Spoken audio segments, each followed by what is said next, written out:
Hello, Hans Calder, Hobart Marriage Counselling.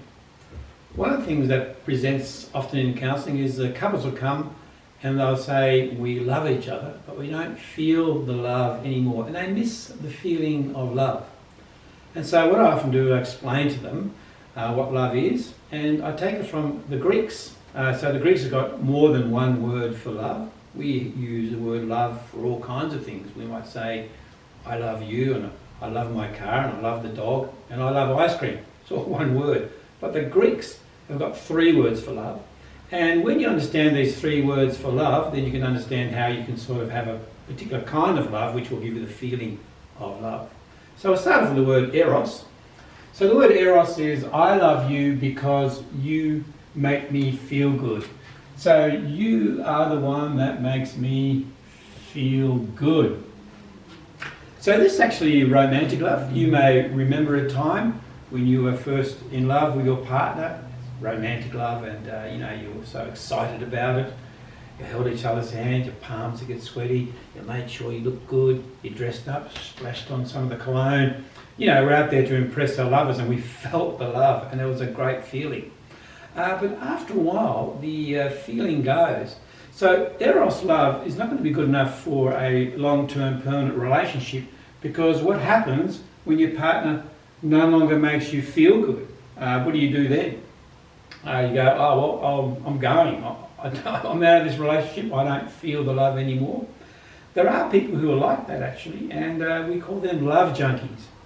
Love junkies will only be in a relationship as long as they feel good, and as soon as they don't feel good, don't feel the love, they move on to the next relationship, to the next person that can make them feel good. So eros love is not really the kind of love that's going to keep you together and make you feel love permanently.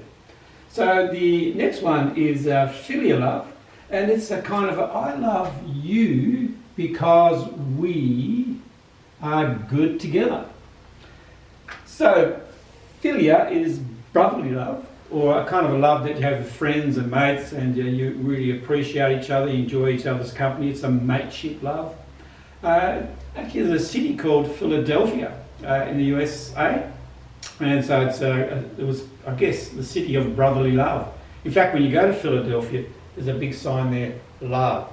And so it's about love as we love each other because we're getting on good together and we want to do things together. We're in a team.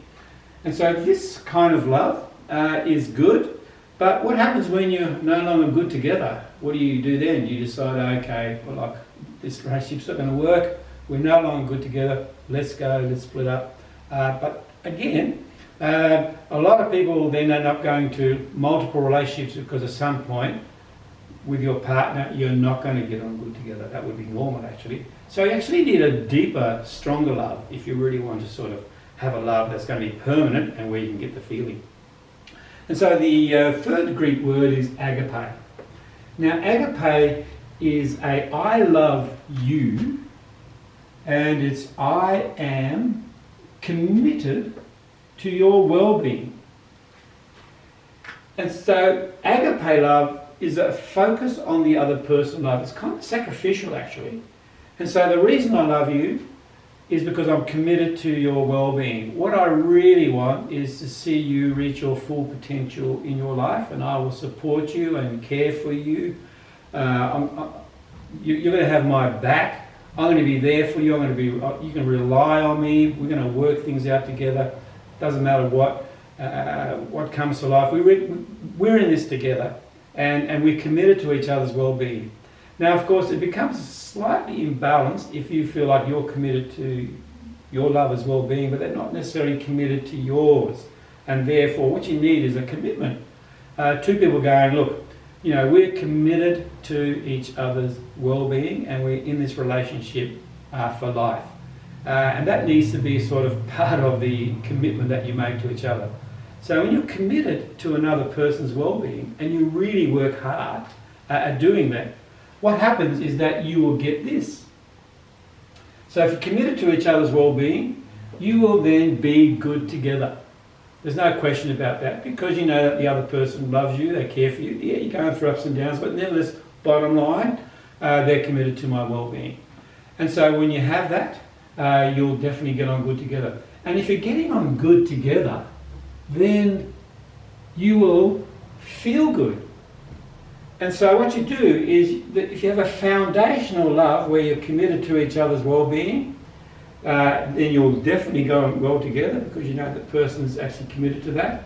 And then when you get on well together, you're going to feel good. And so that's how you get the loving feeling.